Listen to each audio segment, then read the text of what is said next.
everybody, Bob here. Welcome to my channel. Thank you so much for stopping by. Thank you to those who like and subscribe. In this adventure, we are in Winter Haven, Florida, and the location is Inman Park. Like many of my adventures, I've driven past this park lots of times because Winter Haven is my hometown. Never knew the history of this park and why it was here and how it got here and the other things that surround it. So today's adventure, we will be learning about Inman Park. Come on, let's go on an adventure. This is the site where the Inman and those tied to the family have been buried.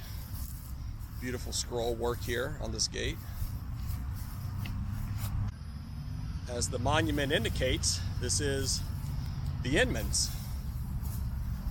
There's the gravesite of Fred Inman and Lily Inman, which is their daughter, Lillian. Beautiful name. And over here we have Florence Inman. Florence Inman was the wife of Fred Inman, Dr. Fred Inman. Mary Jewett, Florence's sister, was also very instrumental in getting this community started. Now, if you recognize the name Florence, Florence Villa is where we're at. We're located very close to Florence Villa. Florence Villa got its name because Dr. Inman named this area after his wife. But before Dr. Inman owned it, this was actually owned by Florence's family. Just taking a beautiful stroll here. So who were the Inmans?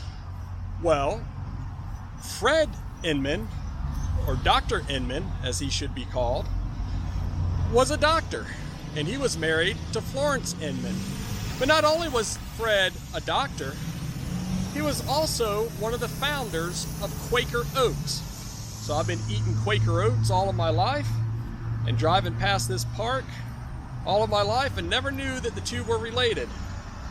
So the Inmans were from Akron, Ohio. And how they got here is that Florence's family owned this property. They owned about 695 acres throughout here. So the Inmans came down to camp on Florence's family's property in 1882, thereabout. So they escaped the cold from Akron, Ohio. They came down here. Around 1886, 1887, Mrs. Inman, Florence, took the advice of her doctor, who said due to her ailments, she would need to move to warmer climate. Now they had been down here in 1882, so it made sense to come down here. Now this town wasn't called Winter Haven. The earliest recollections of the town, it was Winter Haven Village, I believe. So they come down here and enjoyed it, so they decided to stay here permanently. So once they came down, they built their house on the shores of what would be Lake Spring. Their house was a nice house and they had lots of friends, and so those friends would start to come down. So as the friends continued to come down, Mr. Inman kept building onto the house. Sooner or later, the house was about 42 rooms, I believe, and was very popular with their friends. So Mr. Inman decided that, hey, well, if I'm going to entertain my friends, I need to have a golf course, because why not on 695 acres? So he had a golf course. And then there were so many people that was coming here to visit them that he started giving boat tours. Now this area is famous for the chain of lakes, but there was actually two lakes that were connected together, Lake Spring and Lake Mirror. And so Mr. Inman could entertain guests either on the golf course or by taking them on boat rides between the lakes. So as the popularity continued to increase, they actually had a train station here. Before there was even a depot in Winter Haven, they had a train station, which I think that's how you know you made it in life. If your property is so popular back then that if you have a train station, then it makes it easier for them to get here. So that's the story of how this area came to be. Now, Dr. Inman, being a founder of Quaker Oats and also being a doctor, he was very entrepreneurial. And so Dr. Inman tried many crops throughout this area. He had the acreage to do it. He grew things like tomatoes and watermelons, but something that he found sticked. That was citrus. So Dr. Inman planted the first citrus groves, so we've been told, in this area. Now these citrus groves will later mature and show real dividends via the sale of orange juice. And so Dr. Inman is actually credited with being the father of citrus. And with that, as we know, the citrus industry has had its ups and downs. But at one time, the citrus industry was so booming that this was the citrus capital of the world.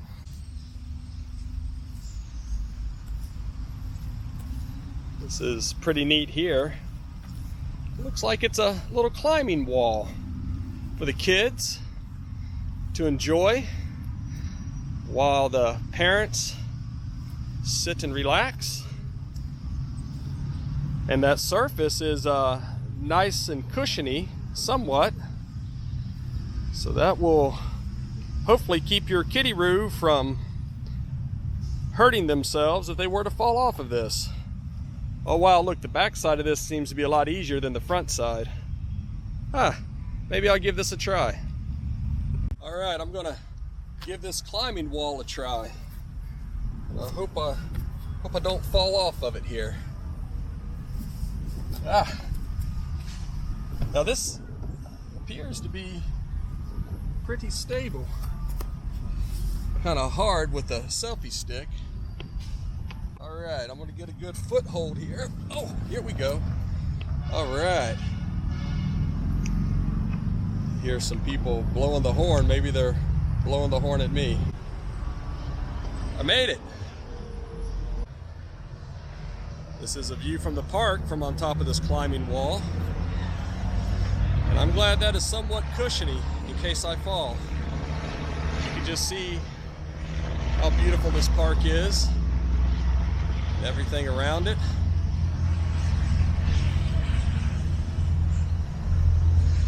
More to do here than I thought.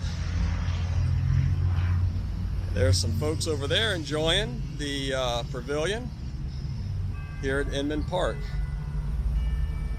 I'm not sure if y'all can hear that or not, but there's church bells ringing in the background.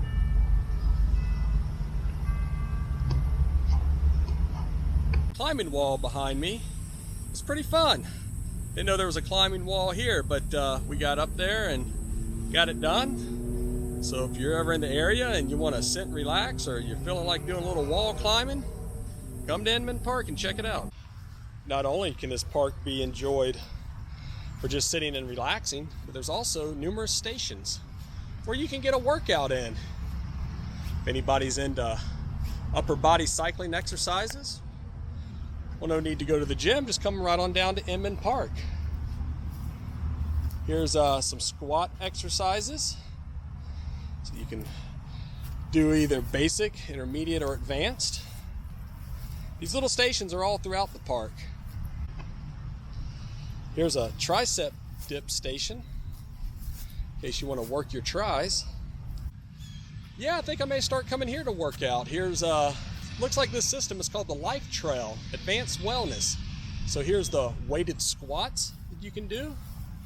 Like to get your legs pumped up.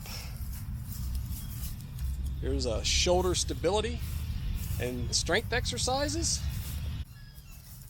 While there are a lot of pavilions around here, there's also old oak shade trees. This would be a perfect place for a picnic or just to hang out on a hot day.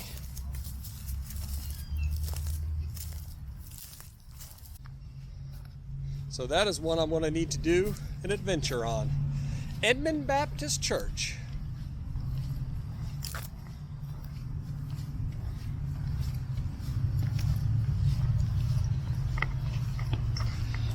Many people enjoying the park out here today, this hot day. Folks are up under the shade trees and at the pavilion. What a beautiful day. What a beautiful day for an adventure. I just had to stop and think to myself for a minute. How many times I've ridden past this park in my mom's car or driven past it whenever I was old enough to drive. So when you're traveling and you see a beautiful park, why not stop and take a little adventure? Even if it's for a few minutes, just to understand the history and understand how this park came to be. Why is it here? In this case, I never knew that Dr. Inman came down on this 695 acres and it would later be the birthplace of Winter Haven. Also, he named the area after his wife Florence, and that's how we got the area of Florence Villa, which, by the way, Florence Villa and Winter Haven were two separate towns at once, but now they're together. We'll talk more about that later. And now it all makes sense. My grandparents used to live on Inman Drive, not too far away from here. I had friends that went to Jewett School. It is another hot day here in Florida. Just beautiful sun. That's what brings people to this area. That's probably the reason why it's called Winter Haven. People would come down here during the winter to this haven of sunlight. This grass is so beautiful. I've witnessed people jogging around this park. The grass makes me want to get a little football game going, little shirts and skins, play a little flag football. So until next time.